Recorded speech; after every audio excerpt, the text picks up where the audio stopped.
Hey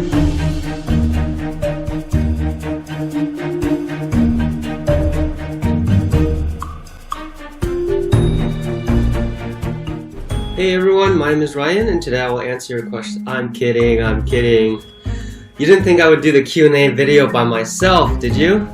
Hey everyone! Ta-da! Stephanie is back. Welcome back. Hi everyone, hi Ryan. I'm back now. It's really great to see you guys again. Welcome to our Q&A video. We went through all of your questions and saved them all. Now we're going to go through them in this video. We also picked 5 of your questions to ask each other at the end. Now let's get started. First, we're going to go through 10 questions for both of us, where we'll answer them together. And then the 5 questions after, we will just ask each other. Yes. Okay, let's get to the first question. Who's your favorite Go player? It's Lee Chong-ho Wow. from Nanyang Professional from Korea. It's because back to 2000, he was way too famous. And then we studied a lot of his professional games. And then he pretty much won all the titles. Yep. And the most thing I like him the most is he always calm, and you never know he is winning or losing by looking at his Keeps face. the same face all the time. Yeah, and also he always wins by like half point and 1.5 point. How can he become that? How can be that accurate for the end game? He's an absolute legend, and we all love him. And he also holds the record for the most titles. Yeah. My favorite Go player is Tang Weixing. Oh, why? Well, I think he's a really interesting guy, and when he won the Ing Cup, I became a fan. So before, my favorite Go player was Go Segin, because I learned so many moves from him. Because when I was a child, I studied his games, and that's how I learned Go. Yeah, one of his most famous opening is star point, 3-point, and that was for testing, though. He only played it once. Oh, okay. Oh, just for the record, Tang Weixing is a Chinese professional 9-dan. Yeah. Who has 3 titles. 3 titles. 3 world titles. But he's pretty young. Yes. He's still quite young. All right, second question. At what age did you start Go? That's from Lionel. Oh, by the way, if we don't mention the name, they're anonymous questions.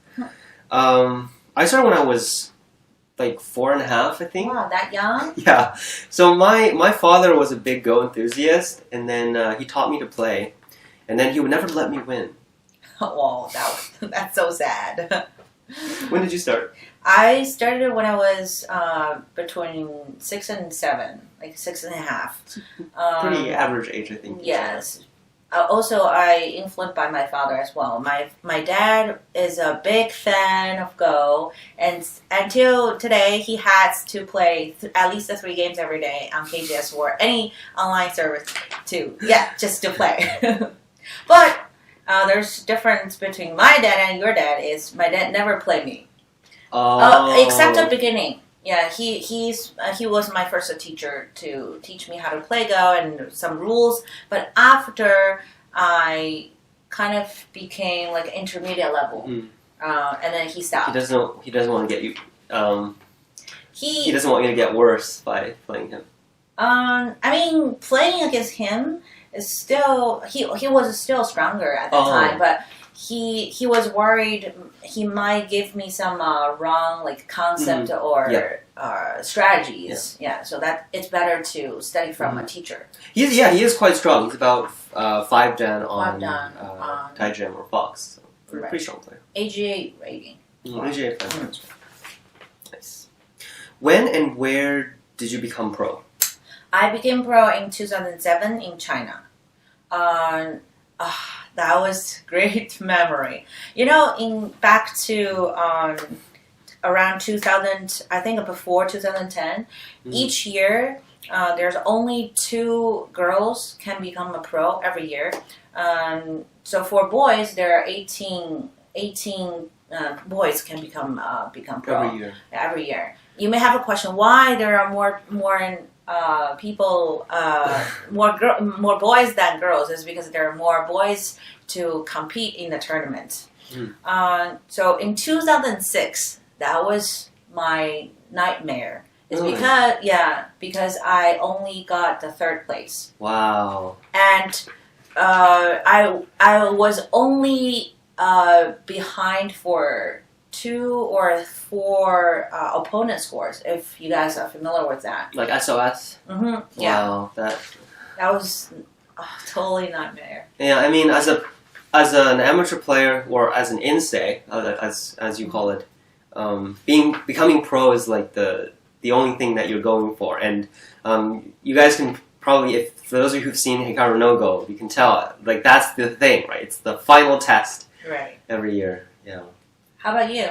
I became pro in the beginning of 2015 in US. Wow, that's 8 years after me.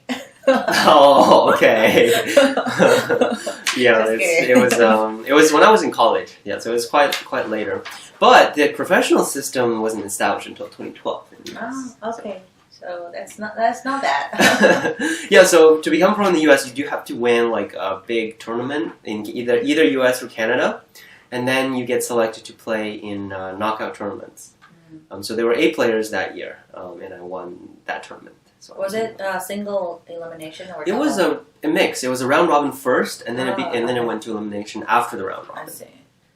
Okay. So I think it was a really cool tournament format. If you want, you can check out it on the ABGA website. It's available. Right. Next one. How and when did you 2 meet? Oh, it's a question for both of us. Yes. We met at a US Go Congress in New York, 2014. Yeah, the New York Congress. But we knew each other before. Really? Kind of. I don't think so. Oh, I heard about you. Oh, well, I didn't hear about you. Sorry, Ryan. Sorry about breaking your heart. But yes. In 2014, the reason why I heard about you in 2014 is because you were competing in City League representing the Vancouver team. And then the team captain came to me and say, "Hey, Stephanie, we got a very strong player, and his name is Ryan Lee, and then check it out." And then I went to the room and I saw a brand new face, and I remember, this boy or that is Ryan Lee. Boy, I was not a boy. Okay. In 2014. That guy is a Ryan Lee. Okay. And then I know, this person is strong. Okay, I wasn't pro yet back then. But you're quite strong. Okay, next question. Next question. Okay. Okay. What is your educational background, and did Go prevent you from focusing on school? Would you like to answer the question first? Okay. So I'm still doing a PhD degree at Yale, and I got my bachelor's from University of Toronto. So I don't think Go affected me too much. I mean, I pretty much went to college and, did a grad school at the regular time. And I think actually Go was a very fun project that came along with everything else. So I think I can also name a few things that Go helped me with as well. For example, being very logical, and also it was a nice distraction because when I didn't want to do schoolwork, I would just play some Blitz games. Okay, that sounds awesome. What about you? My educational background is I graduated from Fordham University. And I don't think Go ever prevent me from focusing on school. It's a business school, right? It's a business school. Yeah, I studied in finance. Actually, Go helped me a lot. Go is always with me the whole time. You were teaching, weren't you, also when you were in college? Yes. I started teaching in 2007 or 8. Wow. When I was very young. So one of the things I think Go helped me most is when I play Go, there's no like winning all the time. It's the same as like where our life we have some difficulties and then we have a lot of things that we need to face. So it's very similar to Go games. We can never win. Sometimes we lose, sometimes we win, and sometimes we win the losing game. And so during Go study, I don't think there's any difficulties or obstacles for me. So I always believe myself I can overcome it. So it helps you stay positive of your more difficult endeavors.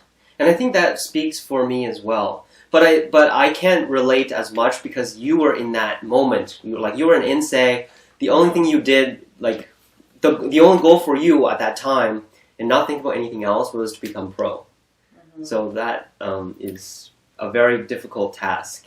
Right. And being able to complete that or overcome that hardship, I think after that you can pretty much overcome anything. Right. Yeah. That's the point. Yeah. Okay, next. What is your favorite opening? I actually don't have one. As you guys probably know, I always play the orthodox opening, like the 3/4 star point and then large knight enclosure. But then recently, everyone seems to know exactly how to counter it using AI moves. So I always fall behind now in the opening. So I don't play that as much. Sometimes I just play the star point and facing 3/4. Maybe I'll put that on the screen so you guys can see what I mean. What about you? I don't have any favorite openings right now. One of the reasons is because AI. I used to love playing Kobayashi opening. That's one of my favorite. And I do have a lot of opening. Trick moves. There's so many things that I don't know about it, and whenever I see someone play against me, I always just Tanuki? Get away from the table and walk the other direction. Alright, next. Another question by Lionel. If you weren't a Go professional, what would you want to be? Oh, very interesting question. Yeah. You go first. Well, so I'm actually at a very interesting time in my life because I'm kind of getting up there in my PhD research, so I have to make a huge decision at which whether I want to continue in academia or do something else. So I don't know. I think it's always a hard decision, but also. Since the question kind of assumes one or the other, I don't think it has to be one or the other. Alright, my turn? That's kind of a hard question for me because... I know, I can answer for you. You're going to be a singer, aren't you? Yeah. I wanted to be a singer very much when I was not teenager, but around 20 years old, around that. So you dream to go down the stage and then show yourself, but now I kind of give up that feeling. Yeah. So it's really hard for me to not think about being Go professional because being professional was always my dream since I was a kid. If I was not going to play Go, probably I would just be a normal kid in a school and study. Yeah, like us normal kids. Yeah. And go to a college, school, high school, and college, and find a job or something like that. How long does it take to go from a beginner to a Dan level? What do you think?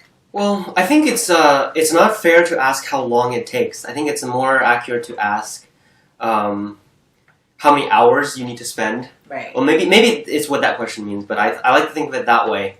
And if you work diligently, within a year you should be able to achieve that. That is, if you're really concentrated and you follow exactly the path that the teacher puts you into. Right. But that 1 year you would have to kind of treat Go as a full-time job and fully concentrate. You don't really have to quit your job. Don't believe him. you can have a job. No, I mean treat it more seriously. You need to spend more time, but you don't really have to quit your job. Oh yeah, of course. Don't quit your job just to become job. a Dan player. You don't need to do that. Yeah, how many hours do you think they should? Well, I think if you spend 2 to 3 hours every day, in my opinion. A little more. Maybe. if you want to achieve Dan level in 1 year, I think maybe 40 hours a week, something like that. 40 hours a week? Yeah. Wow. It's like just over 5 hours every day. Okay. So if it's like a really intense hobby, I think that's possible. I think with a 5 hours every day, you can definitely be at that level for sure. Yeah, I think keep like 3 to 4 hours for maybe around 4 hours. It's achievable. Yeah, with sufficient studies and with a teacher. Because you would need to have a guideline from a teacher. It's hard to dig through the dark. But which is also what we're working on with our videos. Yeah. Trying to be better guides. Mikhail asks, why do you make Go videos?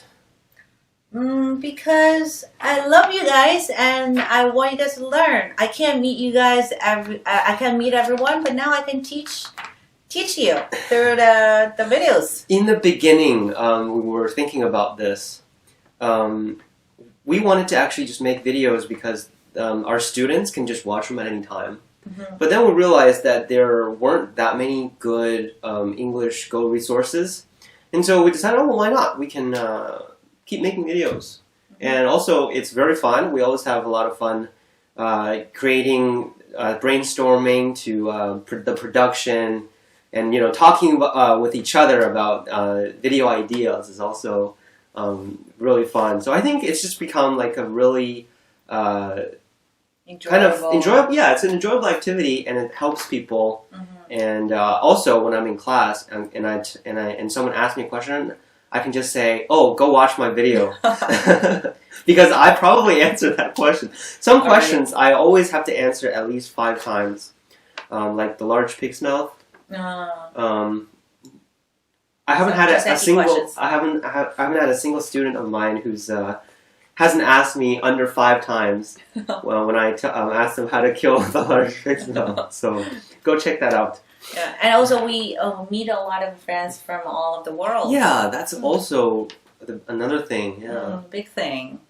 Yeah, now we have a lot of friends from all of the world.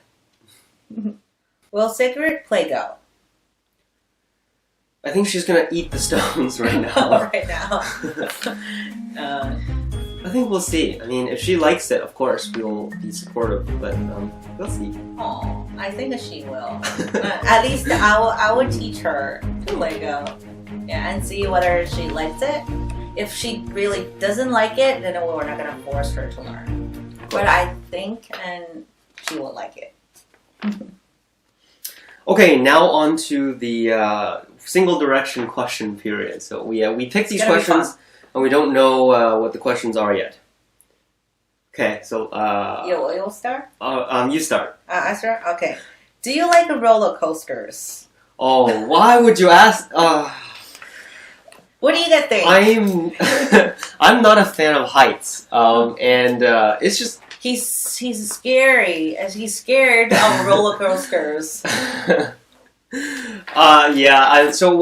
Since I was a kid, I've always not been like the bravest child. I remember what my father always tells me when I was playing near a lake. I like to play with water, but then I would be so scared, and I would use a stick to play from really, really far away because I was afraid of the water. So I've never had so I never liked heights either. Heights is another thing. It's just. After you tried, that was not that bad. Right? So we were at the what's it called? The Hagrid's motorbike. Oh my gosh, that was not even. It was quite fun, but then during it, especially when you slide down. And I don't know if you guys have been to that, but I couldn't do. I don't like roller coasters. It was just very fast. The height is the acceleration. Is tolerant. Okay. Yeah, the height is. Wasn't too bad. I love roller coasters. Okay. It's fun.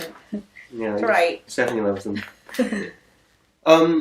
My question: what were you afraid of the most during childhood? Oh wow! When I was a kid, I was scared of animal that was bigger than me. or run faster than me. Oh. Yeah. I was so scared of any animals. Dogs. Yeah, some like not small dog or the big dog. Or when I went to zoo, when I saw the tigers, and I was very scared. Okay, that's pretty because when I was a kid, you were scared of what if the animal is gonna attack you, and you can't run faster than that. Then you'll get attacked. Yeah. Yeah. All right, next question for you. Oh, that's interesting. Would you rather only play 13 by 13 or only play 25 by 25? Oh, wow. That's... I would say definitely 25 by 25. Why? I am terrible at small boards for some reason. Whenever I play with another pro, I get wrecked. So let's just go with 25. 25. It has more variations. It's going to be more complicated. Yeah, I like more variations. Okay, yeah, you like fight. You like life and death. What's your ideal Christmas location? My ideal Christmas location, there's one place that I always want to go, is get on a cruise and see, what is that called? Like a special light. Oh, the Northern Lights. Northern Light. Yeah, Northern Light. Yeah. In Alaska. Yeah, that's the place I always want to go. We went on a cruise before, but we have never done that yet. Right, we went to southern part. The next time we should try. Yeah. Bring our secret together. Have you ever considered stopping go before? If yes, what kept you going? Oh, that's a really good question. I like that. Well, I think with any like huge projects that you work on, it's important to take breaks. If you just keep going,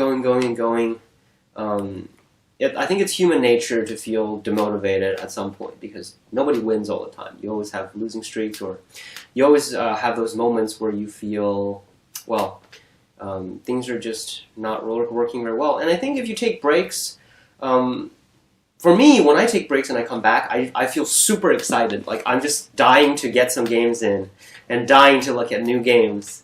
So I've never had a problem getting back to Go. So if you feel a little demotivated, take a short break. Don't touch Go for a while, maybe a few weeks, and then come back and see if you can get back into it. Question for Stephanie: have you ever had jobs that are not related to Go? Yes, I did. I had a couple jobs before being a teacher, but they were all related to finance because after I graduated from the college, I wanted to be a banker, a stockbroker, and eventually I wanted to move to the investment bank. What made you stop? Yeah, that's a good question.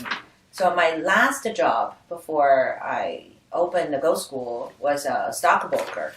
And at that time, I was about to move to the investment bank. And at the same time, I was teaching my students as well. It was not hard time, but I had to make a decision to pick one of the two because I can't be a teacher, full-time teacher, and investment bank. If you guys work in an investment bank, you know how busy it is. I'm happy and feel more accomplished when I teach people to play Go. That's why I choose this path. One thing you know now that you wish you had known as a kid. It's a deep question. All the new Joseki variations. All the new Joseki variations. Yeah. So I'll win every game. Wow. Yeah. Then you're going to be a master. Yes, I'll be a world champion. Yeah. How many pairs of shoes do you have? Oh, did you do this on purpose? Well, I think around 40 to 50 pairs, I guess. Yeah, right? That's a very conservative number, I think. I think around that number. All right, last question for you. How many countries have you been to? Man, that's so many that you can't remember. Well, no, I was actually trying to do everything in one go. You could just name them all. Then I So, will count for you. China, Korea, Korea. Japan. I haven't been to Japan, Oh, yeah, actually. no, Japan. Um, But we're going to for the Parago tournament. Canada, US, Norway, and then Thailand. Oh, you went to Thailand? What in When I was really young, went for Where? vacation. Oh, I see. That's it, I think. Yeah, that's about it. Not that Okay. many. Maybe one more. The cruise trip. Did that count as a... Yeah, I think it country? does. Yeah, what country was that? I think it's part of Mexico, Oh yeah. right? Yeah. Okay, So Mexico. that's a 7. Technically, I've been to Mexico. Yeah. For half day. Yeah. 7. Yeah. 7 countries. Yeah, that's 7. Do you like scary movies? No, I hate it. I can't watch any scary movies. I tried, when I was at college, I have a lot of not a lot, but some roommates recommend me to, suggest me to watch some scary movies. Oh my god, I was nightmare. I couldn't fall asleep for 1 week, so I had to turn the lights on all the time. Which movies have you seen? Is that called Saw? Oh yeah, that's one. Yeah, That's a big scary movie series. And horror movie then series. the Death, 死神 Final Destination. Yeah. Oh, Oh, yeah. my god! Don't remind me that. That's too scary to sleep. Do you like scary movies? I don't. Well, I think I can bear them, but I don't particularly I wouldn't pick to watch one. Right. Okay. I can't watch any of them. Well, I think that's it for this Q&A. Well, thank you everyone for sending us these questions because I really had fun picking the questions. Yeah. And also tell us what your answer would be to some of our questions as well. Definitely. We'll be reading your comments this evening. If you like the video, give us a thumbs up. Stay tuned for the New Year video. We have a very special one lined up. Wish everyone a Merry Christmas and Happy New Year. Bye. Hey everybody! Ta-da! Stephanie is back! Hi everyone, I'm back now. It's really great to see you guys again. Welcome to our Q&A video. We actually looked at all of your questions and saved them all. So now let's go. Hello everyone, I'm Stephanie. I'm back. Hello. We'll be reading your comments this evening. You meant to这句话非让我说吗？你